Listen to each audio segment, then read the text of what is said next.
Greetings, ladies and gents, and welcome to this latest edition of Tales from Outer Space, where I take stories from across the internet and read them for your entertainment. This particular story is called A Spaceship Full of Wendigos, written by Xenis Ideal, Sir 264. The Uvala were a race of sapient octopi.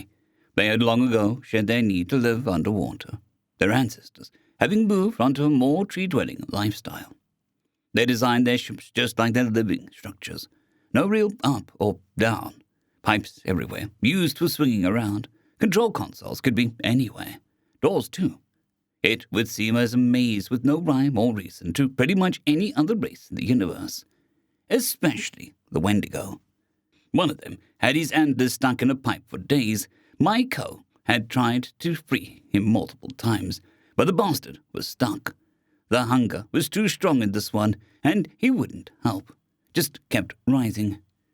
Mai considered just sawing it off, but being a youngling, he wasn't sure what this would do to his associate status as an elder Wendigo. Besides, there were thousands on board. They all had their needs. Mai needed to get the ship out of orbit of this fucking gas giant. Now, as far as he could tell, they could go indefinitely without eating, but the hunger rendered his crew practically useless. When he was human, he did have basic knowledge on how to man a starship. This one, however, the bridge, was a clusterfuck. Couple that with the fact that he couldn't read Uvala, he had figured out how to fire the ion thrusters. That just made the ship spin even faster. Still, it did seem to make it move forwards quicker.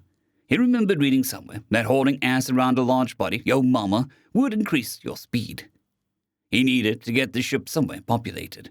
The moons of the gas giant were barren, and the station orbiting said planet was full of humans. Humans hunted Wendigos. Once they learned that most cryptids were real, they decided to exterminate them. That's what he did as a human. Tisanta was a planet of cryptids. When portal tech became a thing on Earth, most of the crypts left for Tisanta. It was a swampy forest world. The only humans present were primitive at best. How did they ever get here? Well, there were a few portals to Earth. They might have immigrated during the Earth Ice Age, or they evolved there independently, possibly both. The human form was actually pretty common in the galaxy. Science chalked it up to something called panspermia. Anyway, the Wendigos had plenty of food as long as you ate the ones not on vamp territory. The vamps protected the cattle with an iron fist. Wendigos did not get along with vamps as well as the did lichens. Is it worth noting that the creatures known as Sasquatch, Yetis, and Bigfoot were actually lichens? The wolf-like form was typically rare. As a human, Mai hunted cryptids. His spell drive gave him incredible swordsmanship, and his portal abilities were astounding. When he found out about Tisanta, he just had to go to the source. Bad move. A day into his arrival, he got his ass jumped by a lichen. It ripped his spell drive right off of his spine. Left for dead, he lay in agony for days, only to get bitten by a Wendigo. Now, science eventually learned that Wendigo was not the subhuman race. Some saw the legends that claimed that it was a result of cannibalism, so they began searching for a prion disease. They were half correct. There was a fold of protein embedded in the capsid and a strictly alien bacteriophage.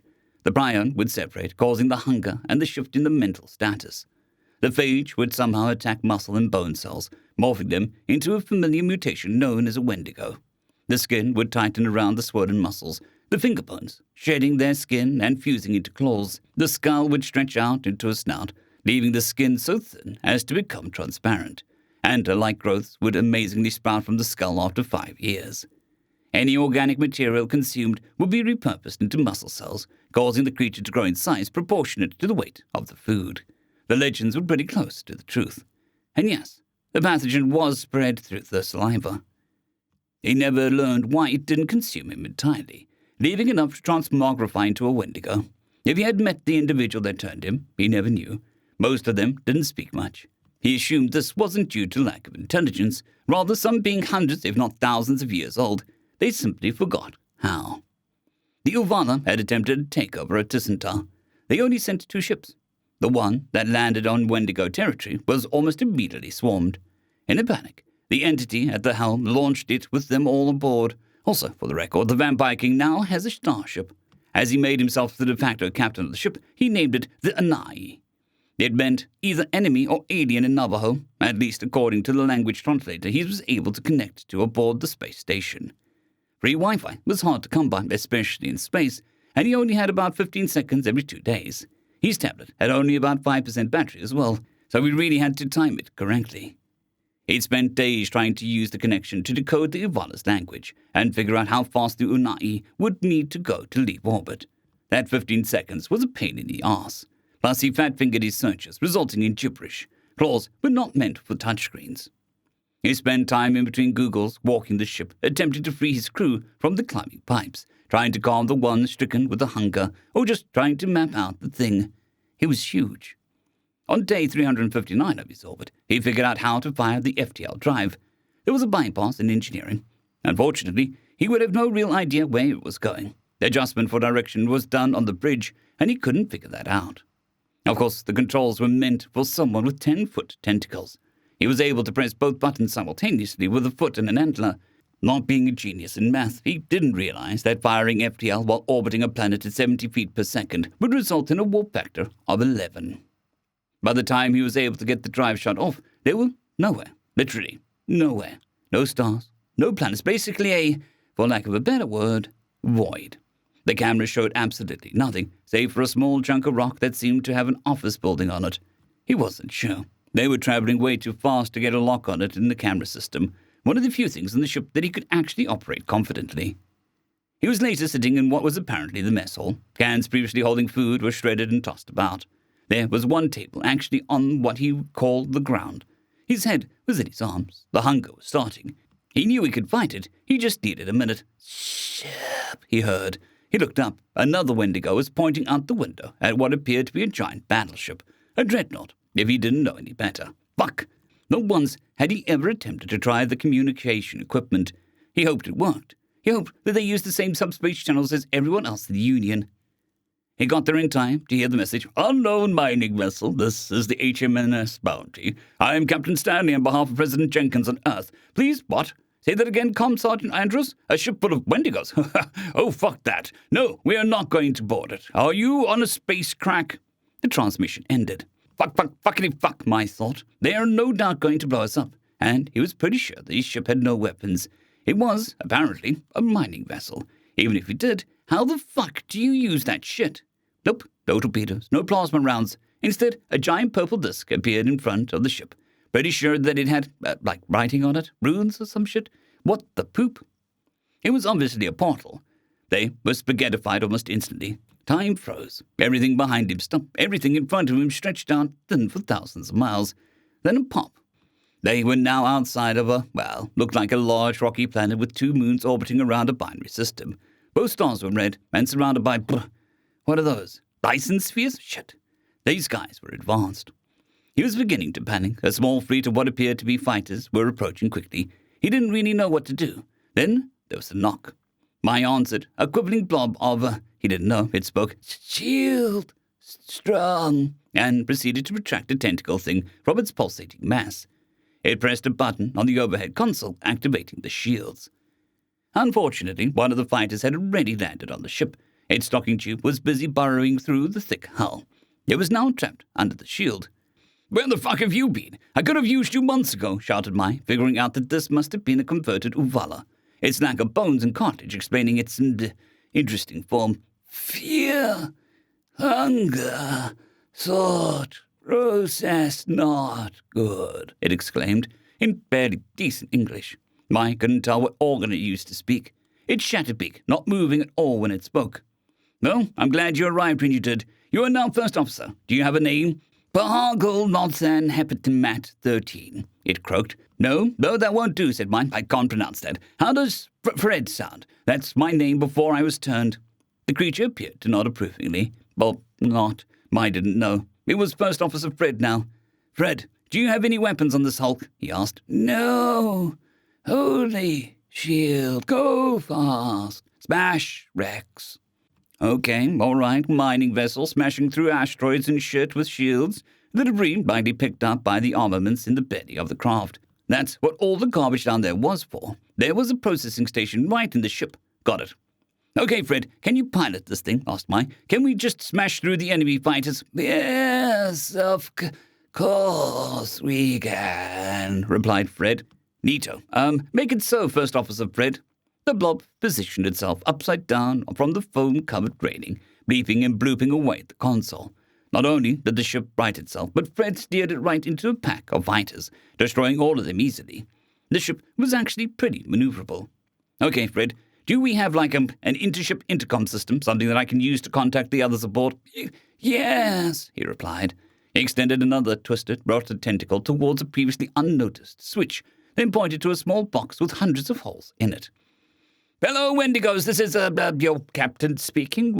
We are under attack by an unknown enemy. They seem to be reptilian. They are likely cold-blooded, so you won't really see their heat signatures. Fuck, why am I speaking like this? They won't understand sciencey talk. No Red Sea. Wait, got it. Wendigos feed on lizard people. Make no more of us. Eat them all. And, oh, how they did." Private Gorn had seen it all. His father was a private in the Drexian drop forces, his grandfather as well. He was destined to become a private, and remain as such, from the moment he was hatched. He had declined multiple promotions, electing to stay where the action was. Boarding an enemy ship was not in his repertoire. That shit was for the anti-pirate forces. This was above his training and his pay scale. Still, orders were orders. This was a colony after all, and a new one at that. Everyone in the barracks was drop troop. Apparently, a foul Uvala had sent a single ship to attack the colony, no doubt in retaliation attack. The Drexians had successfully destroyed their homeworld a month prior, billions dead or enslaved, and they only sent one ship. How pathetic. Gorn entered the alien ship. They were the third squad to enter. The intelligence was fucking understated at best. Always seemed to just end and then go straight up at 90 degrees. Doors were on ceilings. There was a slime coating everything, and it smelled of death. All of the lights were off, probably internal. He didn't know if the Uvala had heat vision. Wasn't brought up in the minimum briefing. From his experience, their large eyes suggested that was a no. There were 5 of them per squad. They entered the hallway in a V formation, with Gorn being in the rear. The officer in the RH point fired upon what might have been an Uvala. It wasn't Drex at any rate. An appendage on its head, evidently stuck in a random bit of pipe. The rest of the squad opened fire. The thing just screamed at them. Gorn held off. He wasn't convinced. Inner-ship conflict required subsonic Gauss rounds, and they didn't seem effective at all.